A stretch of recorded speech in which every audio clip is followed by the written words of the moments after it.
Good day, Formula Dream aficionados.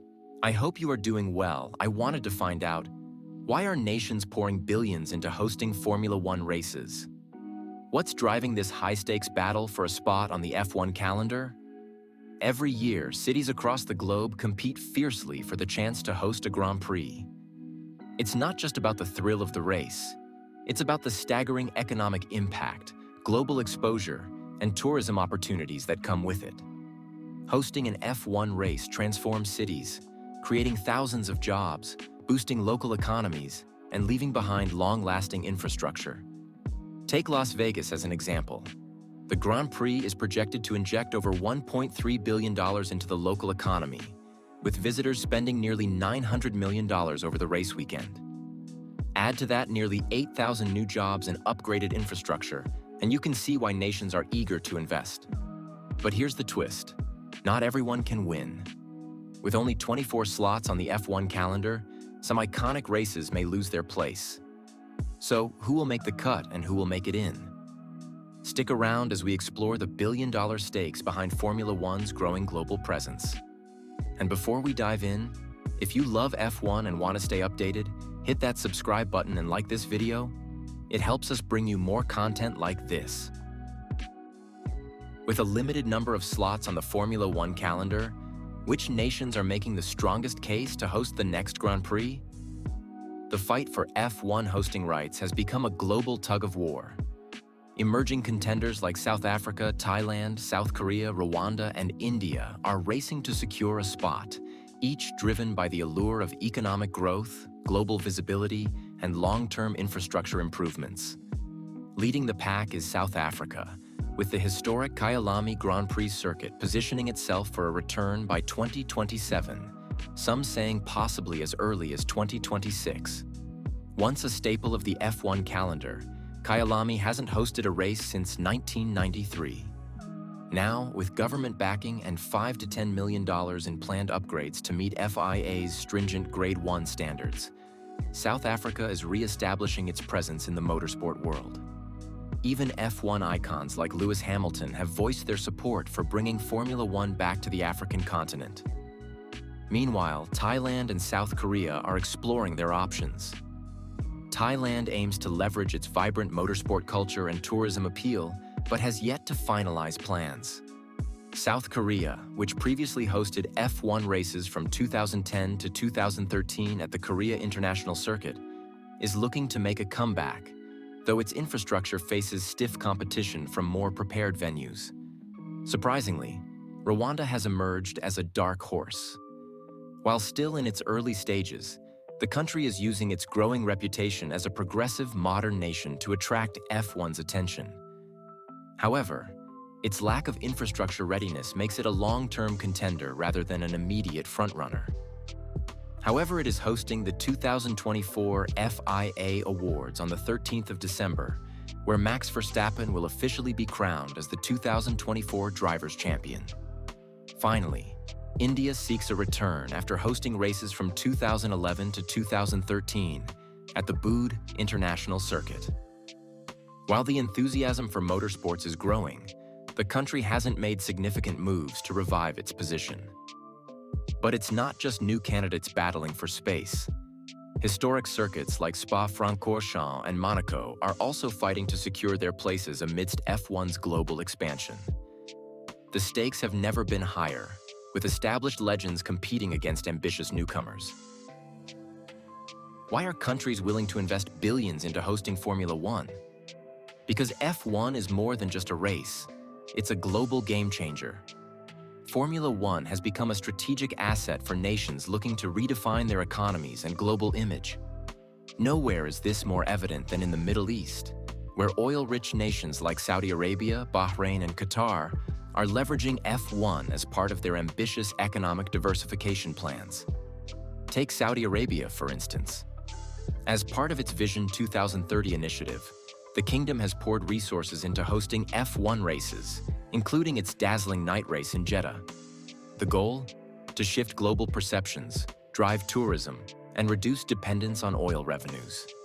This strategy has proven effective, with F1 CEO Stefano Domenicali revealing, We're receiving calls from prime ministers and governments.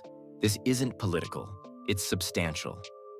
The economic impact of hosting F1 races is staggering. Belgium's Grand Prix alone generates $248 million annually for its local economy. In Bahrain, the figure reaches $100 million, with hotels fully booked and tourism booming during race weekends. This halo effect extends beyond the race itself, boosting visibility and long-term investments in the host countries. Even beyond individual nations, F1 is shaping regional strategies. Bahrain's sovereign wealth fund owns a stake in McLaren, and Abu Dhabi has integrated cutting-edge data partnerships with F1 teams. Saudi Arabia is even encouraging teams to establish headquarters in the region, aiming to position itself as a global motorsport hub.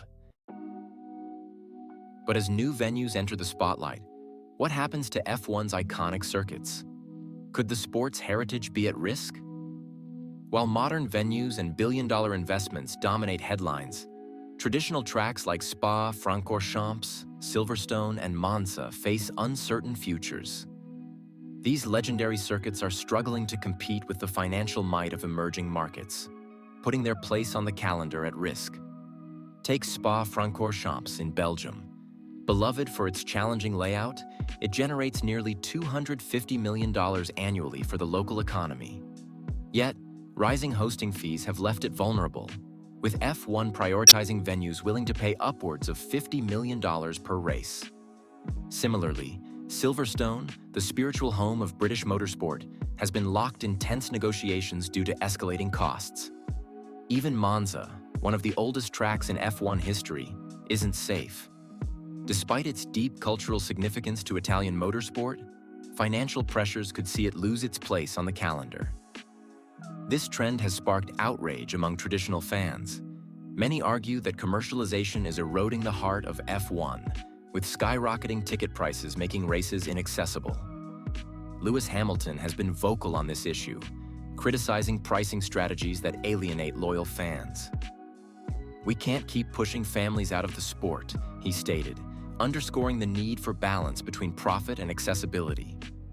The risk is clear.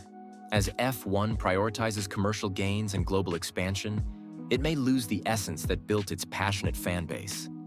If iconic races are sidelined, the sport risks alienating its core audience and undermining its heritage. Here is a quick reminder to subscribe and like and comment your thoughts. Formula One has evolved far beyond racing. Today, it's a global spectacle, blending thrilling competition with high-profile entertainment. The Super Bowl model of race weekends is redefining what fans can expect. Take the Miami Grand Prix. It was a festival of motorsport. Ed Sheeran's performance drew music fans alongside F1 enthusiasts, creating a diverse audience. Similarly, Silverstone featured British rapper Stormzy, adding cultural flair to the event. This fusion of sport and entertainment has broadened F1's appeal, attracting younger, more diverse fans. Nowhere has this model been more impactful than at the Las Vegas Grand Prix. The inaugural event shattered records, generating $1.5 billion in economic impact, a figure that eclipses even the Super Bowl. Fans spent $884 million in the city, while the event contributed $77 million in tax revenue, the largest single-event tax haul in Las Vegas history. Organizers also invested $88 million in public infrastructure, leaving a lasting legacy. F1 CEO Stefano Domenicali encapsulated this ambition, boldly claiming, "We're bigger than the Super Bowl." By integrating concerts, celebrity appearances, and cultural experiences, F1 is redefining itself as a global entertainment leader. But this growth isn't without backlash. Traditional fans are voicing concerns about rising ticket prices and the increasing commercialization of the sport. Lewis Hamilton has criticized dynamic pricing strategies, warning that they risk alienating loyal fans. The challenge is clear. Can F1 continue to expand its spectacle while preserving the authenticity that built its devoted fan base? The F1 calendar is evolving rapidly, balancing global expansion with maintaining its historic roots. This delicate dance comes with winners, losers, and logistical hurdles. One of the most anticipated additions is the potential return of South Africa's Kyalami circuit. A race in Africa would complete F1's global footprint, tapping into a new market while honoring the continent's motorsport legacy. Other contenders include a street race in Madrid and further US venues, following the success of Miami and Las Vegas. However, this expansion comes at a cost. Iconic tracks like Spa-Francorchamps, Silverstone, and Monza are under threat. Financial pressures and rising hosting fees could push these circuits off the calendar.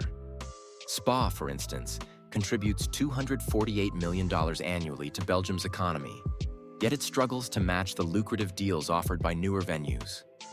Losing these heritage tracks would not only hurt local economies, but also erode F1's cultural identity.